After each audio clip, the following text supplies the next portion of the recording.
تو حضور کے روزے پہ جو موجود ہے وہ غلط نہیں ہے. اس لیے شعر کی اہمیت. یہ شعر کوئی بادشاہی مسجد قلعے تے نہیں لکھا کھلوتے آپ کہیں لاہور میں لکھا ہوا ہے. یہ حضور کے روزے پہ لکھا ہے جس کو حضور کی دعائیں شامل. اچھا وہ اشعار کیا ہے؟ 4 شعر ہیں. یا خیر من دفنت بالقاء اعظمه فطاب من طیبہن القاء والاکم. یہ دائیں طرف بائیں طرف. نفس الفداء لقبر انت ساکنہ فیہ الافاف وفیہ الجود والکرم. کیا مطلب؟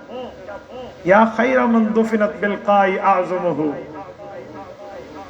اے وہ خوش قسمت ذات، اے وہ خوش قسمت ذات جو دنیا میں بھی خوش قسمت تھی، اس جگہ آ کر بھی خوش قسمت. فطاب من طیبہن القاء والاکم.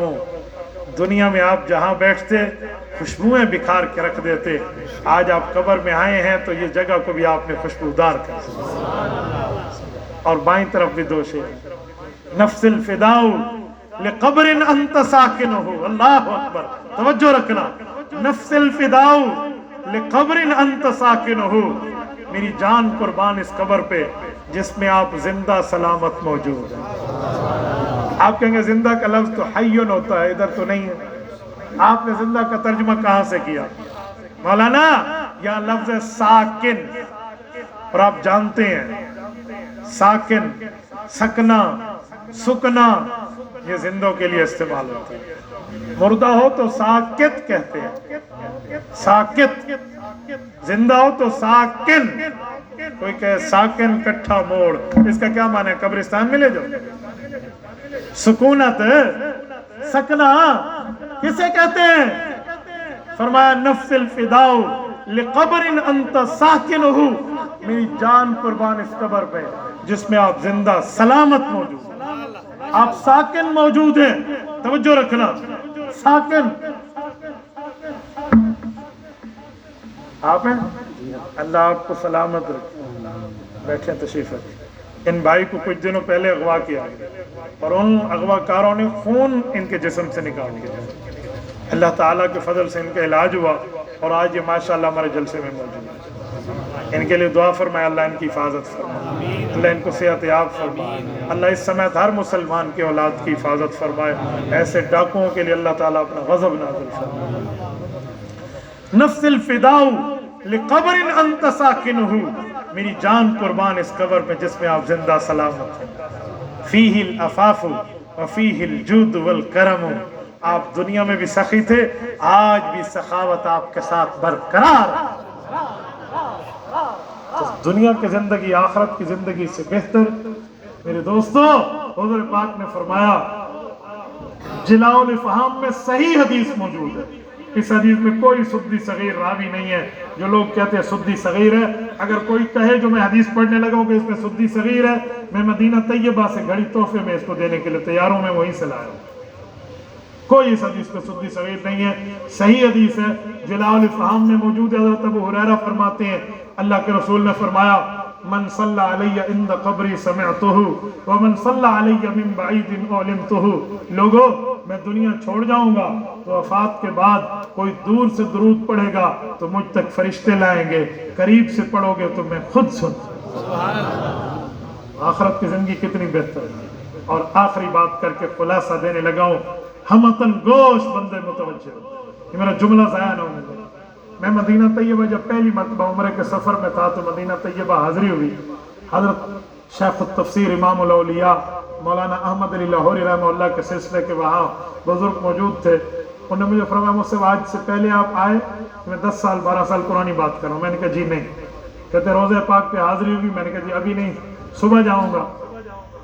میرا ارادہ تھا میں ابھی تھکا ہوا ہوں، غسل کر کے صاف کپڑے پہن کے بندہ جائے، کیونکہ سرکار کے پاس جب وفد آتے تھے نا، ایک مرتبہ ایسا ہوا وفد بنی عبد القیس آیا تو لوگوں نے سواریاں وہاں پھینکی اور بھاگتے آئے حضور کے پاس.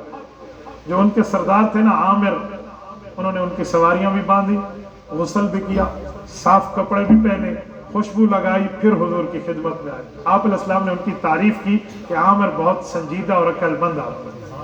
تو اس بنیاد پہ ادب رسول یہ ہے کہ آپ وہاں جائیں تو ایسی حالت میں نہ پہنچیں آپ کے پاس درود پاک کے تحفے بھی ہونے چاہیے، قرآن کریم پڑھا ہوا ہو جو حضور پاک کو ہدیہ کرو، ساتھ حضرت ابو بکر عمر کو ہدیہ کرو، اور آپ کے کپڑے بھی اچھے ہونے چاہیے، خوشبو بھی لگی ہوئی ہونی چاہیے۔ تو میں نے کہا میں تو صبح، اب رات کو بہت لیٹ ہو، صبح تیاری کر کے جاؤں۔ مجھے کہنے لگے مجھے بھی ساتھ چلے۔ میں نے کہا حضرت سعادت اگر آپ چلیں، کہتے میں آپ کو حضرت مولانا لاہوری کا ایک واقعہ سناؤں گا جب وہ بھی روزہ رسول پہ آئے تھے۔ میں نے کہا حضرت ہونے 10 ہو، کہتے نہیں پتہ صبح آنکھ کھلنی ہے یا نہیں کھلنی۔ میں نے کہا آپ مجھے بتا دیں۔ انہیں کہنے لگے جی ٹھیک ہے صبح جائیں گے، لیکن میں ابھی آپ کو بتا دیتا ہوں، جب حضرت لاہوری آئے تھے حضور پاک علیہ الصلوۃ والسلام کے روزے پر، انہوں نے درود پاک تو پڑھنا تھا جیسے ہر نے پڑھنا ہے، صلاۃ و سلام بھی پڑھنا تھا جیسے ہر مسلمان پڑھتا ہے، باقی لوگ جو سلام دیتے ہیں میرا بھی حضور کو سلام عرض کرنا، وہ بھی سلام پیش کرنا تھا۔ یہ سارے کام کے بعد حضرت لاہوری نے ایک محبت والا ایک کام کیا حضور کے روزے پہ، جو کہتے ہیں میں آپ کو سنانا چاہتا ہوں اگر آپ بھی کر لیں۔ میں نے کہا جی ارشاد۔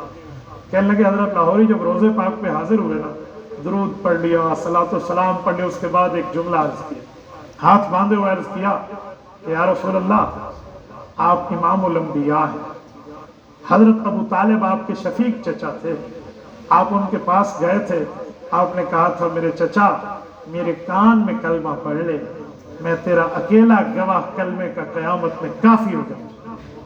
تو میں اس حدیث کو سامنے رکھ کے کہتا ہوں یا رسول اللہ میں بہت دور سے آیا ہوں، میں ایمان تو لا چکا ہوں، لیکن آج کلمہ پڑھ کے آپ کو آپ اپنے ایمان کا گواہ بنا۔ سبحان اللہ، ماشاءاللہ، آپ کو ایمان کا گواہ بنا۔